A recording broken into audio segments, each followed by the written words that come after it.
menjaga hati. Karena yang kita sembah adalah Allah yang hidup, Allah yang memberi tuntunan, Allah yang memberikan pencerahan melalui firman. Bila pada pagi hari ini kita akan mempersiapkan hati kita untuk boleh diberkati oleh firman Tuhan yang akan disampaikan oleh yang banyak dari Amerika. Tuhan, terima kasih, kami siap untuk menerima lawatan firman-Mu melalui Al-Quran dan tim dari Bapak Wijaya. Kami percaya bahwa Engkau akan berbicara secara khusus dan berbicara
sebelum seminar ini dibuka, saya minta yang di belakang itu banyak setan di depan. Itu ada setan hitam sekali. Nah itu yang masuk di depan. Ya, sudah satu kursi satu, jangan satu kursi 4 orang. Nah, oke, kita akan mendengar dulu perkenalan. Karena ini kalau tadi kan loh, ada bintang film semua. Ini bukan bintang film, ini pendoa. Biasanya berdoa itu ciri dari rendahnya. Biasanya berdoa itu dari tebel-tebel. Ya, supaya apa? Supaya kelihatan cerdas dan amin. Saya masih muda, besarnya tipis saja. Kalau sudah tua 2 kilo lebih bagus.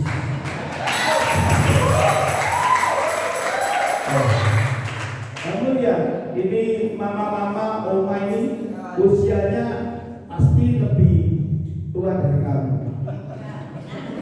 Oh, lebih muda dari kamu. Tapi dia rambutku banyak yang putih, ini masih hitam-hitam semua. Alah ini, masalah rambut aja kalah. Masalah wajah, ibu mari berdiri dulu bu. Silakan lihat ke anak-anakku. Lihat listriknya aja. Kamu masih 17, mungkin ibu sudah 1765. Bayangkan yang 17 coba Grace berdiri.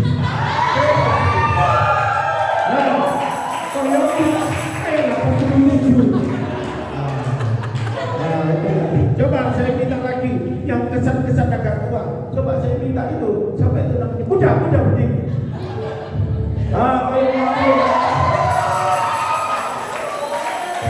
Ada sukacita? Mari Bapak Wijaya, ini grup apa? Ini grup partai atau grup apa? Ya, shalom.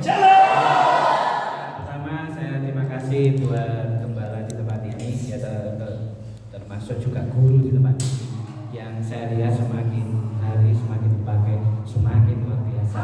Harus bangga dengan pendeta yang kedua tempat ini sudah jelas ya. Dan dibawa untuk nomor 1 memuliakan nama Tuhan. Itu yang pertama. Ya, saya rindu nanti kita bawa tim yang dari pendeta ini nanti biar menjelaskan. Nah ini Pak Roida, nah, saya juga bawa tim, tapi tim saya ini ya, tadi betul diomongkan Pak Pendeta Yatiman, ini artis-artis. Ya. Ini ya untuk memuliakan nama Tuhan. Amin. Itu yang penting. Ya, kami dari komunitas JIG Gestoka. Jadi JIG-nya itu Jesus is good. Setuju tidak? Yang kedua, Gestoka. Yesus tolong kami. Setuju ya? Yesus tolong kita semua ya. Satu-satu ya, satu-satu nolongnya ya. Kita semua akan ditolong Tuhan Yesus. Ya, terima kasih. Berikan kemuliaan buat Tuhan. Sedikit tentang Mr. Mary.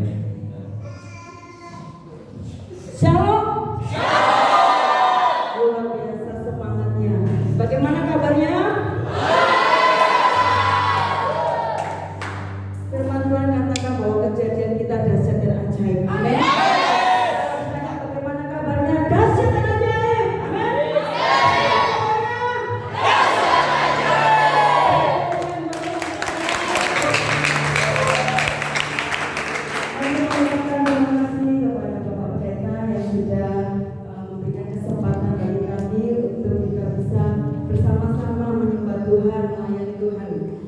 Bersyukur kami boleh bisa ada di tempat ini semua karena kebaikan Tuhan.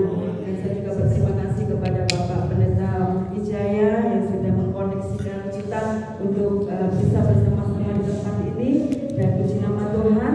Dan saya bersama-sama dengan Ibu Mary West dari Amerika, di mana waktu itu saya sekolah di Iowa State, dan beliau ini adalah salah satu anggota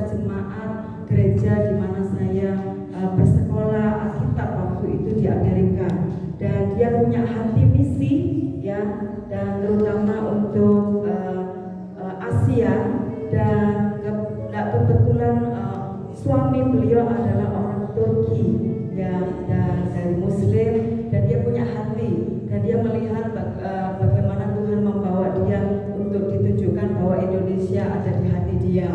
Dan puji nama Tuhan,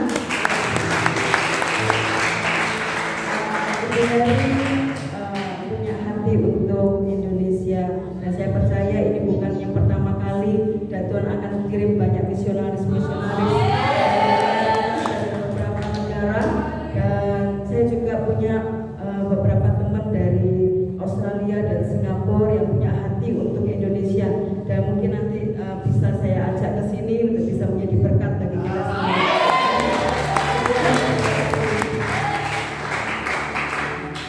Ya, kita akan siapkan diri, mau diberkati. Siapkan hati, pikiranmu, jangan sampai ada yang kosong. Siapkan karena rencana akan diisi Tuhan. Kalau mau diberkati, ya nanti aku diberkati dong.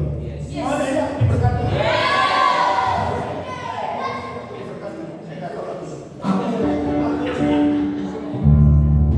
Aku di sakramen atau apa?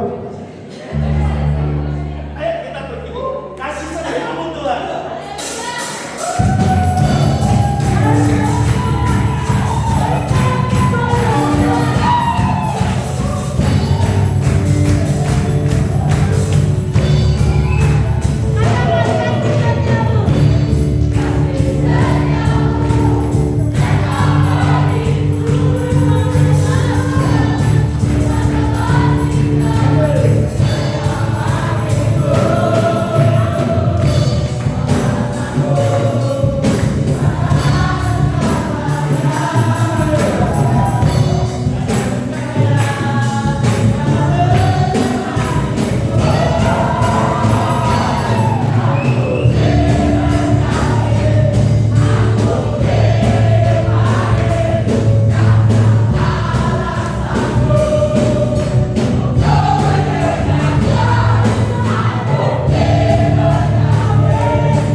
Sumba. Sumba. And you? Nias, Sumatera. Sumatera. Kamu? Ini yang Kamu dari mana? Sumba. Kamu? Papua Timika. Papua. Sumba. Sulawesi. Kamu? Kalimantan Barat. Kalimantan Barat.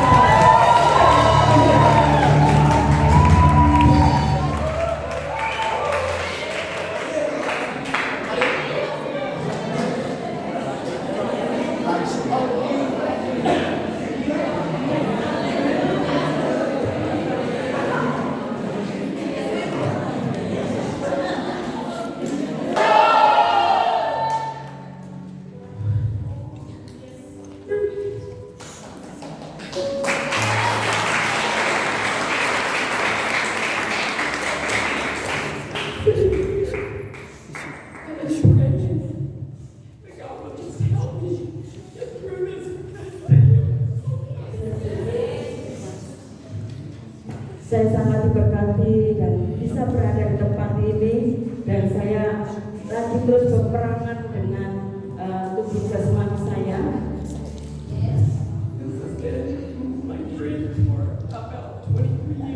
Dan ini menjadi sebuah mimpi saya 23 tahun yang lalu.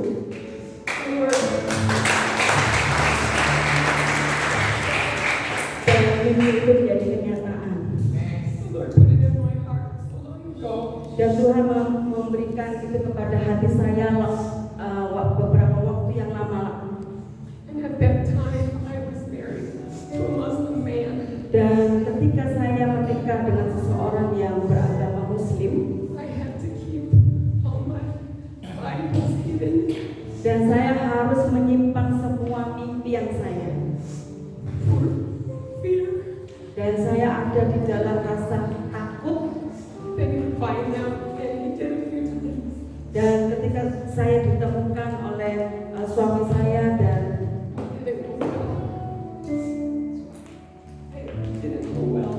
itu tidak berjalan dengan baik.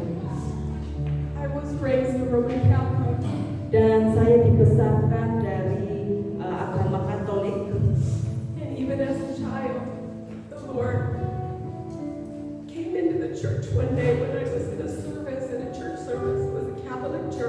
Dan ketika waktu saya masih kecil, Tuhan itu hadir ketika saya ada di sebuah gereja, dan gereja itu adalah gereja Katolik. Dan ketika itu saya berusia 7 tahun. Dan waktu itu saya sangat ingat sekali bahwa hari itu adalah hari Rabu Abu.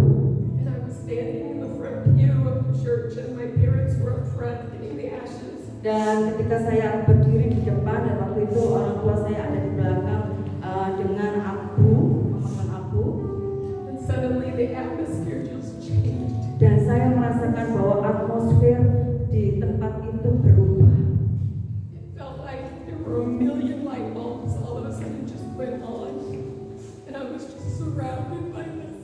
Dan saya bisa merasakan bahwa saya ada di dalam hadirat Tuhan, dan saya merasakan bahwa ada malaikat-malaikat Tuhan.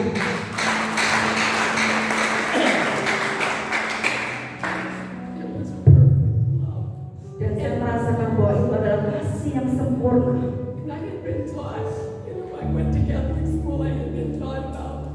Mary and Joseph and the angels and all that. It was none of those. I knew it was Jesus. Dan saya tidak berpikir bahwa itu adalah malaikat atau Santo Yusuf atau santa-santa yang lain. Dan saya waktu itu saya percaya dan saya tahu bahwa itu adalah kehadiran Tuhan Yesus. Dan saya tidak bisa melihat dengan mata saya, tetapi saya bisa merasakan bahwa Yesus berjalan dan menghampiri saya. Dan saya sangat tahu, dan saya sangat tahu bahwa Yesus itu sangat mengasihi saya. And that feeling, that love for Jesus kind of faded as I got older, and I became rebellious as a teenager, and I left the church. Dan saya bisa merasakan bahwa Yesus itu sangat mengasihi saya, sampai saya masa bertumbuh saya sampai remaja, dan akhirnya saya menjadi anak yang nakal, anak yang meninggalkan Tuhan, anak yang tidak taat kepada Tuhan. And I ended up marrying a Muslim man. Dan akhirnya saya menikahi dengan orang yang tidak beriman, yaitu orang Muslim. And we were married 12 years and we had 6 children. Dan kami menikah selama 12 tahun dan kami memiliki 6 anak. And Christian family befriended us. And the woman led me to the Lord Jesus. I was 37 years old. Dan suatu ketika ada seorang perempuan yang membawa saya untuk mengenal Tuhan Yesus ketika saya berusia 37 tahun. And it changed me. Dan itu sangat mengubahkan hidup saya. I was a new creation. Dan saya adalah ciptaan yang baru. And my husband at the time, he knew something was different. But he Dan didn't saat know itu what. suami saya mengetahui bahwa ada sesuatu yang berbeda di dalam diri saya. And he got really, really angry. Dan saat itu dia sangat marah sekali dengan saya ketika dia mengetahui hal itu. And he pulled me aside one day. He said, "What happened to you?" Dan kemudian dia menyeret saya keluar dan dia berkata, apa yang terjadi dengan dirimu? And I told him I was born again. Dan saya katakan kepada suami saya bahwa saya sudah lahir baru dan saya sudah menjadi ciptaan yang baru. And for the next almost 6 months, he abused me. Dan selama 6 bulan kemudian suami saya menyiksa saya. He didn't sleep. The man didn't sleep, but maybe 1 hour a night for the next 6 months. Dan dia tidak lagi tidur dengan saya selama 6 bulan ke depan. It was very demonic. Dan dia sangat kerasukan setan dan itu saya bisa merasakan.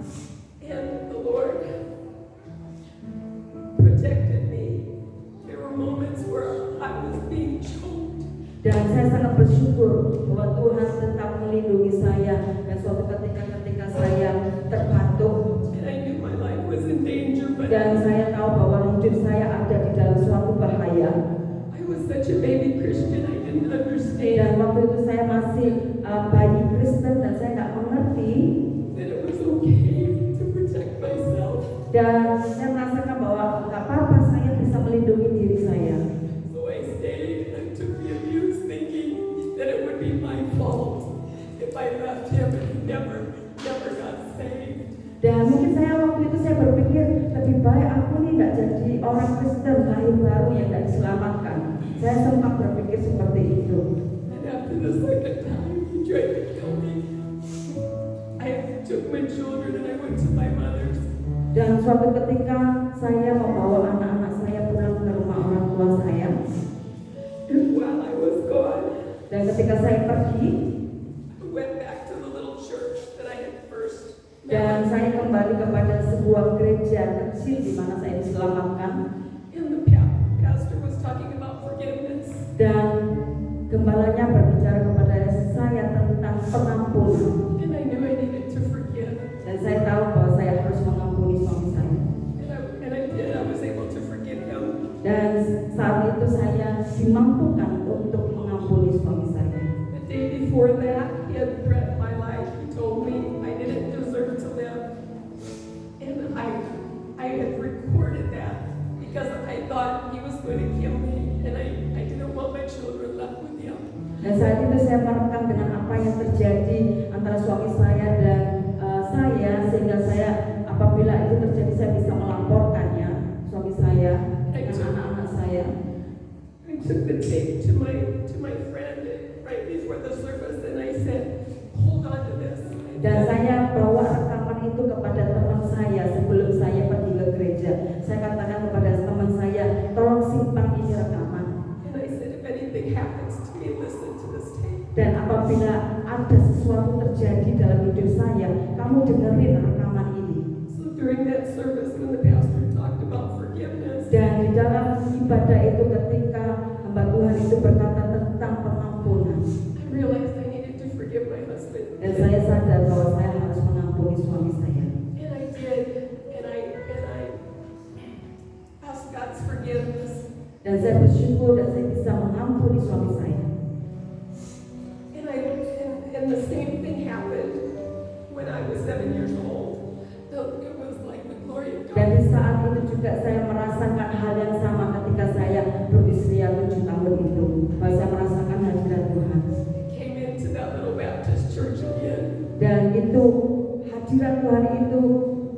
hadir di gereja di mana saya. And I felt like I could go back to my husband. I felt like I would be safe. I just knew that I wasn't going to be harmed anymore. Dan saya merasakan bahwa jika saya kembali kepada suami saya akan tetap terlindungi. So I was able to go back, and he took me back, but he never saw me as his wife after that. Dan ketika saya kembali, dia tidak lagi melihat saya sebagai seorang istri. And he was a physician, so he worked out of town a lot. So he started coming home less and less. Dan dia adalah seorang dokter, dan dia sibuk bekerja, dan dia jarang pulang ke rumah. And it got to the point where he didn't come home at all. Dan di mana dia tidak lagi pulang ke rumah. I still stayed married to him for Dan saat itu saya tetap menikahi dia. I think 12 more years. Dan 12 tahun kemudian, And in 2018, 2018, I felt the Lord tell me it was okay to get a divorce because I had this fear. dan waktu itu saya mendengar Tuhan katakan, tidak apa-apa kamu ceraikan dia. Bahwa karena saat itu saya merasa ketakutan sekali. Again, I really didn't want to be divorced, but I knew Dan saya tidak ingin bercerai, tetapi saya tahu I wasn't his wife any longer. I came to that. bahwa saya tidak lagi menjadi istrinya dia. That was very hard. Dan itu sangat After berat bagi saya. and prayed, and I don't stop praying. Dan saya terus berdoa dan berdoa kepada Tuhan. Dan saya tidak pernah berhenti berdoa, berharap kepada Tuhan. And I'm still believing for his salvation. Dan saya sangat percaya bahwa ada satu keselamatan di dalam Yesus.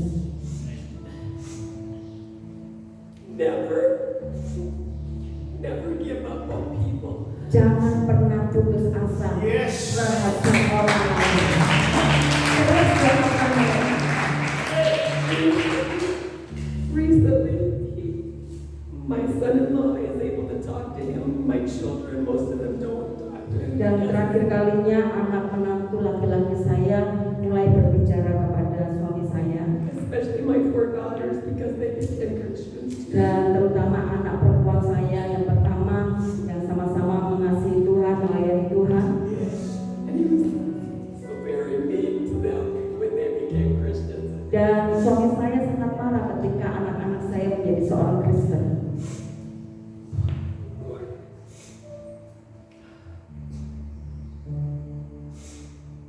Again, just the only thing that's coming to me Dan satu hal yang ada di dalam saya, is just never give up because I'm not going to give up praying for him. Even though dan jangan pernah berputus asa berdoa bagi orang lain. I might be the only one praying for him.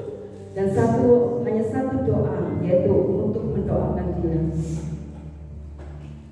And I'm just so happy to be here. Dan saya sangat senang berada di tempat ini. Your life and your joy and your enthusiasm, I have Saya bisa melihat kehidupan saudara, antusias saudara, semangat saudara itu sangat memberkati saya. Dan saya merasakan bahwa Tuhan ada di tempat ini ketika saudara memuji dan menyembah Tuhan.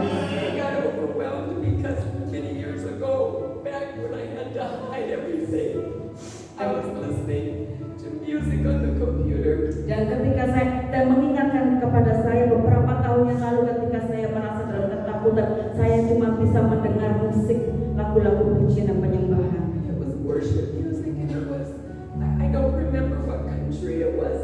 I can't remember, it might have been Vietnam or one of those countries in that area, but they were worshiping, and I would sit there and just play that music Dan over itu and over. mengingatkan kembali kepada saya beberapa tahun yang lalu, yaitu ketika saya memutar lagu pujian dari beberapa negara, dan saya merasakan hadirat Tuhan ada tempat itu. Dan saat ini saya bisa melihat dengan nyata bahwa ada penyembahan di tempat ini. I believe that there was a seed planted at that time. Dan saya percaya ada benih yang saya tabur waktu yang lalu. Just one more thing. Many years ago again, when I was still married, my husband was still there. Dan satu lagi ketika saya masih menikah dengan suami saya beberapa tahun yang lalu,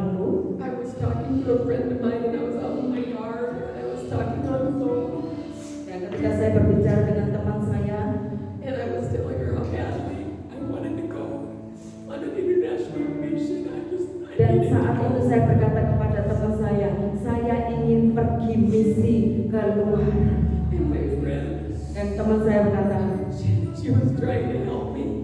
And Yeah. she said, Mary, maybe you're not supposed to go. Maybe you're just supposed to support it financially. And I started to cry.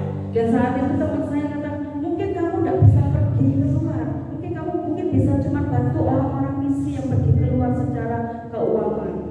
And I knew, Tapi saya I tahu, knew for a very, very long time. saya tahu beberapa tahun yang lalu So thankful. bahwa saya sangat bersyukur Tuhan kirim saya ke Indonesia. Dan saya percaya. Terima kasih. Ya, itu adalah kesaksian dari Ibu Mary. Tadi sudah menyiapkan beberapa firman, tetapi Tuhan berkata lain. Dan saya percaya bahwa kesaksian ini menjadi berkat bagi kita untuk kita terus semangat. Saudaraku, Ibu Mary ini sudah berusia 64 tahun. Ya, kalau secara ini perjalanan itu kemarin saya itu 28 jam dari Amerika sampai ke Surabaya dengan transitnya. Dan saya melihat kondisinya dia 1 tahun ini dia baru sembuh dari kanker usus. Wow, luar biasa Tuhan itu ya. Dan secara manusia orang yang sudah pernah kena kanker itu sangat susah ya untuk bisa dia apalagi dia dengan keadaan COVID ini. Dan saya percaya yakin bahwa itu adalah perlindungan Tuhan dan Tuhan mengirim hamba-Nya untuk kita menyelamatkan. Tapi adik-adik tempat ini jangan pernah putus asa. Masih banyak jiwa-jiwa yang perlu dimenangkan. Terus semangat, amin.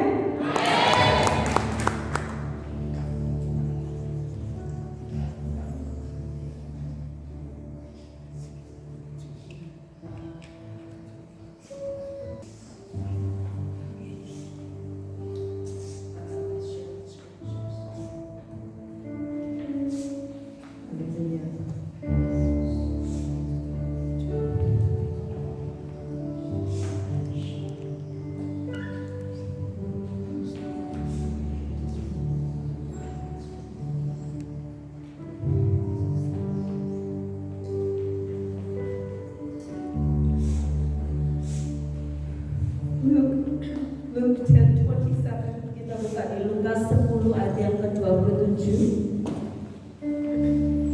He answered, You shall love the Lord your God with all your heart,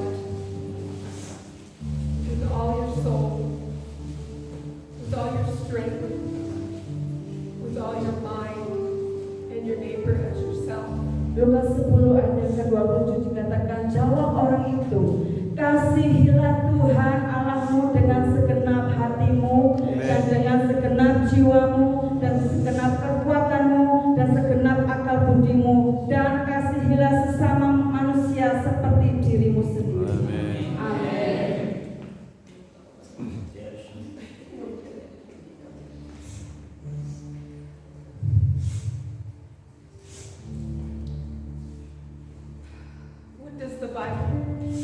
What does the Bible say about the heart?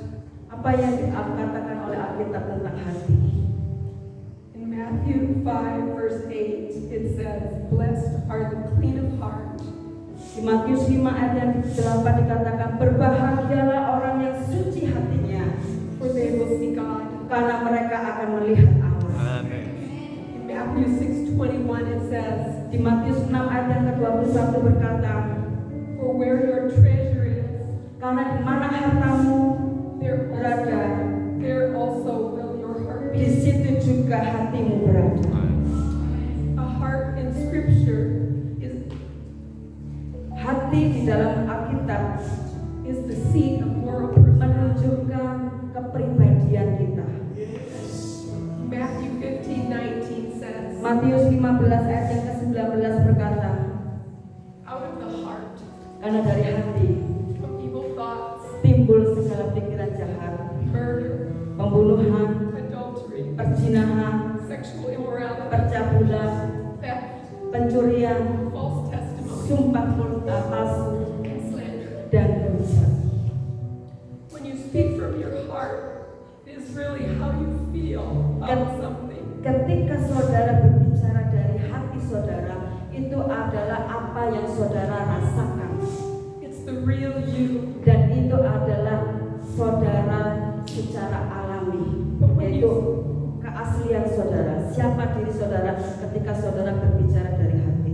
But when you speak from your mind, Ketika saudara berbicara dari pikiran saudara, where there's reasoning, itu adalah sebuah alasan. you don't always speak your true thoughts Sehingga saudara bisa berbicara di dalam ketidakbenaran, so as to protect yourself. sehingga saudara merasa untuk melindungi diri saudara. Some people speak from the heart continually, Dan beberapa orang berbicara dari hati yang terus menerus, and they don't even realize that there's anything wrong with it. dan sehingga membuat mereka tidak menyadari bahwa ada sesuatu yang salah dari diri mereka. They are very bad at keeping secrets. Sehingga mereka bisa menyimpan yang namanya rahasia di dalam hati. Proverbs 4:23 says, Amsal 4 ayat ke-23 berkata, above all else, jagalah hatimu dengan segala kewaspadaan. guard your heart, Jagalah hatimu, for everything you do flows from it. karena dari situlah terpancar kehidupan.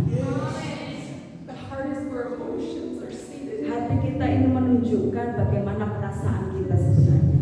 In Luke 6:45, Lukas 6 ayat yang ke-45. the good man brings good things out of the good, Orang yang baik mengeluarkan barang yang baik dari perbendaharaan hatinya yang baik, stored up in his heart. yang keluar dari perbendaharaan hatinya. And the evil man Dan orang yang jahat brings evil things mengeluarkan barang yang jahat out of the evil stored up dari perbendaharaan yang jahat, in his heart. karena yang diucapkan mulutnya For out of the overflow of his heart, his mouth. meluap dari hatinya. What does the Bible say about the soul? Apa yang dikatakan oleh Alkitab tentang jiwa? Your soul is your inner person. Jiwa adalah sebuah manusia batiniah kita That will one day go to heaven. yang suatu hari akan pergi ke surga If you are in Christ, ketika saudara ada di dalam Kristus. it encompasses or holds Dan itu tidak memegang atau mengendalikan kita, your mind, will, and emotions. yaitu di mana pikiran dan perasaan kita. In Genesis 2:7, Di dalam Kejadian 2 ayat yang ke-7, it says, then the Lord God formed the man ketika itulah Tuhan Allah membentuk manusia itu out of the dust of the ground dari debu tanah and blew into his nostrils dan menghembuskan nafas hidup ke dalam hidungnya, the breath of life, nafas kehidupan. and the man became a living being. Demikianlah manusia itu menjadi makhluk yang hidup. What is mind? Apa yang dimaksud dengan sebuah pikiran? Your mind is also where thinking happens. Pikiran saudara adalah sesuatu di mana tempat saudara berpikir itu terjadi, But it is filtered through reasoning. dan itu harus disaring dengan sebuah penalaran. When someone is under the influence Ketika seseorang ada di dalam sebuah pengaruh, of alcohol, contohnya seseorang yang dipengaruhi dengan alkohol, their heart bypasses their mind dan hatinya melalui pikiran dan hatinya, and all reasoning. dan itu yang membuat sebuah alasan untuk dia berbuat. When that happens, Dan itu apabila itu terjadi, they will say exactly what they're thinking, mereka akan berkata sesuai dengan apa yang mereka pikirkan, and it rarely turns out well. dan itu akan menghasilkan dengan apa yang mereka lakukan. What is loving God with all your strength? Apa yang dimaksud dengan mengasihi Tuhan dengan kekuatanmu? That speaks to me of perseverance. Yaitu mengasihi Tuhan dengan ketekunan, dengan kesetiaan. Sorry. You have to keep going no matter what. Saudara harus terus lakukan apapun yang terjadi dalam hidup saudara, mengasihi Tuhan dengan kesetiaan. Especially through the storms. Apapun yang kau lewati, baik itu badai kehidupan, God knows how hard it is, Tuhan tahu bagaimana itu sangat sulit dalam hidupmu. but He will never leave you. Tetapi Dia tidak pernah tinggalkan hidupmu, dan Dia tidak pernah meninggalkanmu. Dia akan selalu ada bersama-sama dan ingin menolong saudara. Praise God, we don't have to do this alone. Saudara, kita sangat bersyukur bahwa kita tidak sendirian dan kita tidak mengerjakannya dengan sendiri karena ada Yesus bersama. What is loving your neighbor as yourself? Apa yang dimaksud dengan mengasihi sesama kita seperti kita mengasihi diri kita sendiri? One word, Satu kata, and that is humility. yaitu kerendahan hati. We need to let go of our selfish pride. Kita harus meninggalkan kesombongan kita. And we need to think of others better than ourselves. Kita harus lebih memikirkan kepentingan orang lain daripada kepentingan diri kita. We need to honor people Kita harus lebih menghormati orang lain. no matter what their status is. Dan apapun yang menjadi status mereka, apapun yang mereka lakukan, kita harus tetap menghormati mereka. Tips for loving God with all your heart. Mengasihi Tuhan dengan hatimu. Spend time with Him like a friend. Bagaimana engkau menghabiskan waktumu bersama dengan Tuhan, yaitu membangun keintiman dengan Tuhan. Practice His presence. Melakukan firman-Nya itu adalah hadirat Tuhan. There was a Catholic monk named Brother Lawrence, and he lived, I think, in the 1500s. I can't remember. Dan ada seseorang yang bernama Lawrence yang hidupnya 1500 tahun yang lalu. But he practiced the presence of God. Dan all dia the time. mempraktekkan bagaimana dia hidup di dalam hadirat Tuhan. He would wash dishes, and while he was washing the dishes, he would just think about God. Just think about God, and if his mind wandered onto something else, Dan meskipun dia melakukan hal-hal kecil seperti dia mencuci piring, pikirannya itu dia selalu berpikir tentang Tuhan Yesus, sehingga dia bisa merasakan bagaimana ia ada di dalam hadirat Tuhan ketika hati dan pikiran kita terus koneksi dengan Tuhan. he would pull it back. Dan dia tidak akan pernah kembali. We need to trust him when we don't understand. Kita harus tetap mempercayai Tuhan meskipun kita tidak mengerti apa yang terjadi dalam hidup That's kita. the hardest thing for me to do. Dan satu hal yang sangat sulit yang kita lakukan, kita harus tetap mempercayai Dia. Especially when we pray for people we love. Dan khususnya ketika kita berdoa bagi orang-orang yang kita kasihi.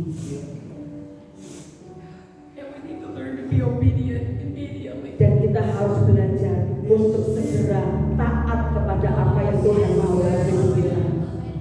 And we need to know that he's always with us. Dan kita harus tahu bahwa Dia selalu ada dan bersama-sama dengan kita. Tips for loving God with all your soul. Ada kiat-kiat bagaimana kita bisa mengasihi Tuhan dengan hati kita. The soul is who you are. Hati kita ini adalah menunjukkan kepribadian saudara. You are God's breathed. Saudara adalah terangnya. Amin. We need to keep our focus not on worldly things. Kita harus memberikan fokus kita bukan kepada perkara-perkara dunia, tetapi kepada perkara-perkara yang di atas, yaitu surgawi. But the things of God. So our soul stays healthy. Sehingga membuat roh kita tetap sehat di dalam Tuhan. There's so much social pollution on these little gadgets. They can be used for evil and they can be used for good. Karena ada hal-hal yang ada di dunia ini yang dipakai oleh iblis untuk menghalangi kita membangun sebuah keintiman dengan Tuhan. Contohnya adalah sebuah media sosial yang saat ini kita alami.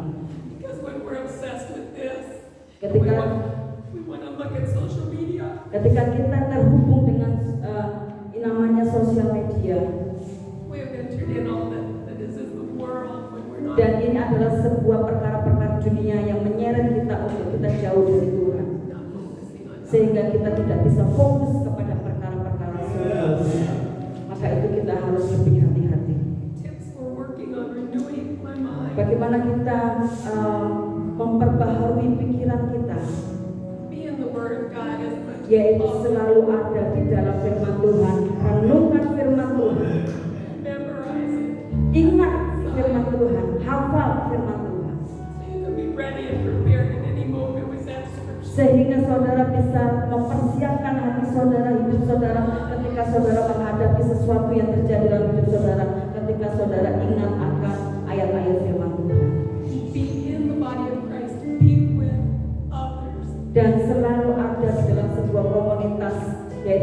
komunitas yang sehat, yaitu di dalam Tuhan, keluarga Kristus. Because we all need accountability. Karena kita selalu ingin untuk saling mendukung, saling menguatkan satu sama lain di dalam satu iman. We all have a place, and we all have a piece of the puzzle. Sehingga kita memiliki damai dan kita dipersatukan oleh tubuh Kristus. And the last one is just for loving God with all your strength. Dan yang terakhir, bagaimana kita mengasihi Tuhan dengan kekuatan kita. You need to contend for the desires of your heart. Saudara harus memelihara bagaimana keinginan saudara With ferocity. untuk saudara bisa menguasai diri saudara. Never give up. Dan jangan pernah saudara berputus asa. You need to pray Saudara harus berdoa, and intercede for others. berdoa syafaat untuk orang lain. You need to listen, Saudara perlu mendengar hear, dan mendengar and obey, dan taat and repeat dan ulangi itu terus for the dalam hidup rest of your saudara life. selama hidup saudara. Amin. Terima kasih.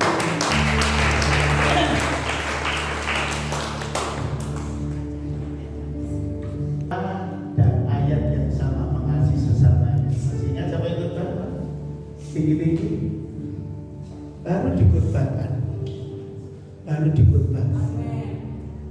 Siapa yang masih ingat runtunannya? Jadi hati ini sebuah tempat. Masih ingat ada banyak apa di hati? Benih. Lah, benih-benih di hati ini adalah benih-benih yang disebutkan tadi.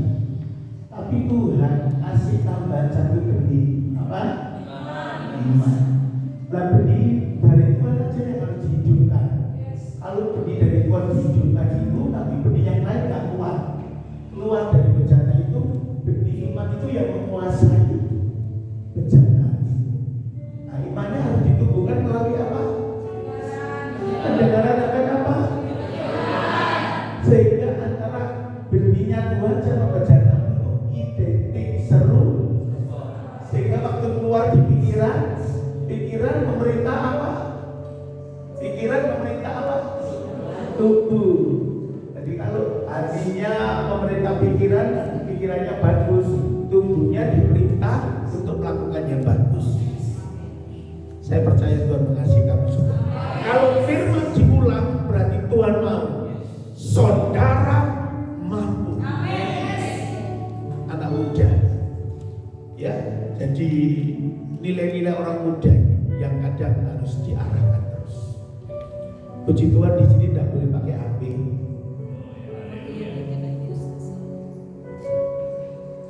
HP diberikan 1 bulan berapa kali? 2 kali. Sabtu kedua dan Sabtu keempat, hanya Sabtu Minggu Senin pagi dikembalikan. Bila kalian merasa diberkati, ucapkan syukur sama Tuhan. Ya, apa yang saudara terima, percaya, saya merasa ini Tuhan sedang bicara.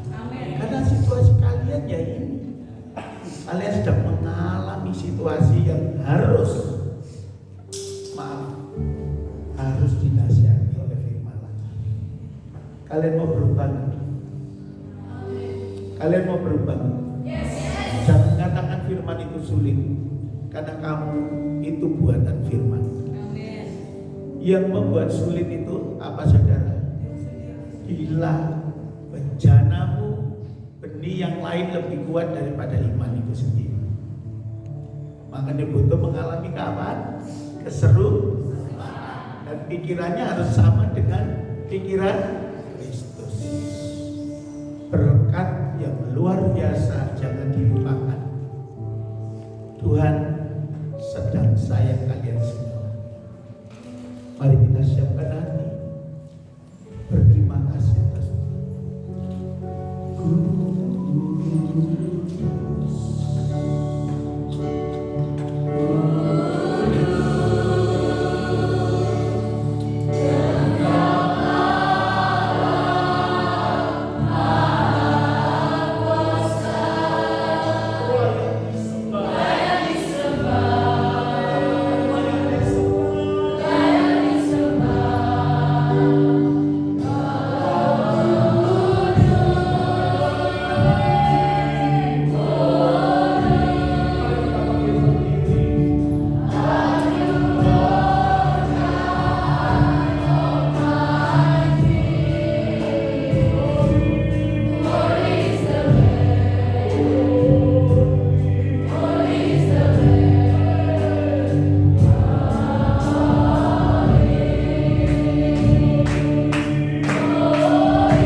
Saudara dikasih dalam Tuhan.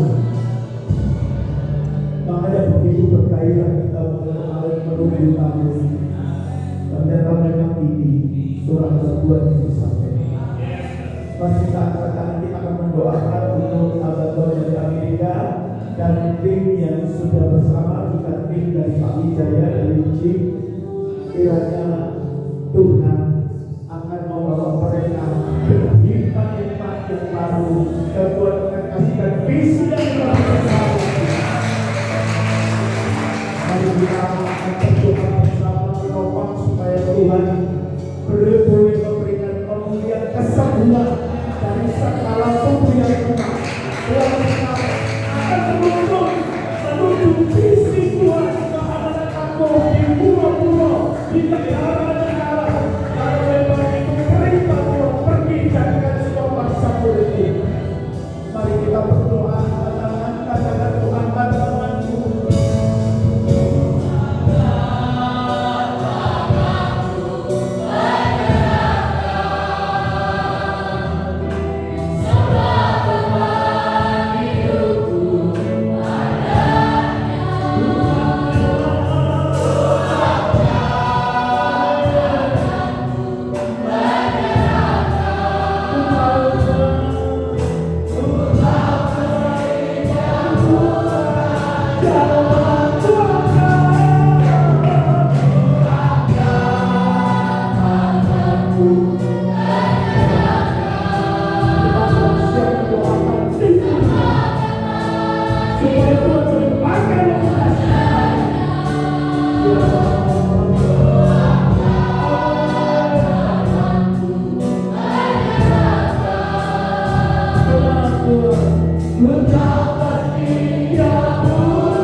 Supaya tahun politik ini bukan menjadi tahun ketakutan, tetapi tahun di mana kesempatan berdoa supaya hujan pertobatan keselamatan dicurahkan.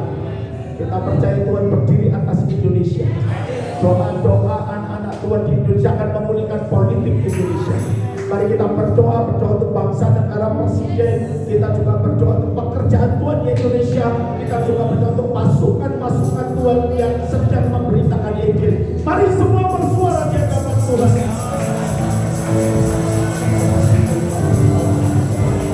Mari suara Indonesia.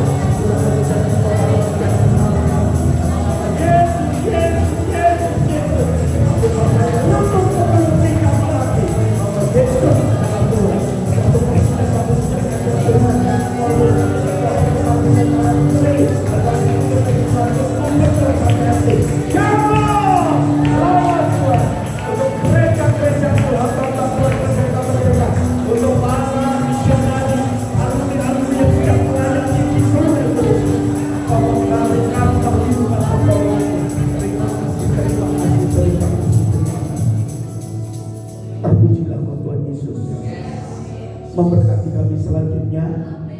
Kami terus berdoakan kesehatan Nabawian dari Amerika.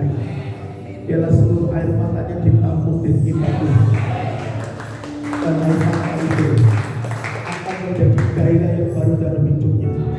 Juga Bapak Ibu Gembala dari Bali, kami percaya dengan kesetiaan dan waktu yang Tuhan berikan, kami percaya singkapkan tabir-tabir berkat misimu kepada hamba, terutama juga Pak Wijaya yang Kau izinkan mewakili Engkau membawa hati Tuhan kepada para lansia ini. Bukan lansia yang dibiarkan, tapi lansia yang diperdayakan untuk memberikan kasih Tuhan. Sama-sama Tuhan Yesus.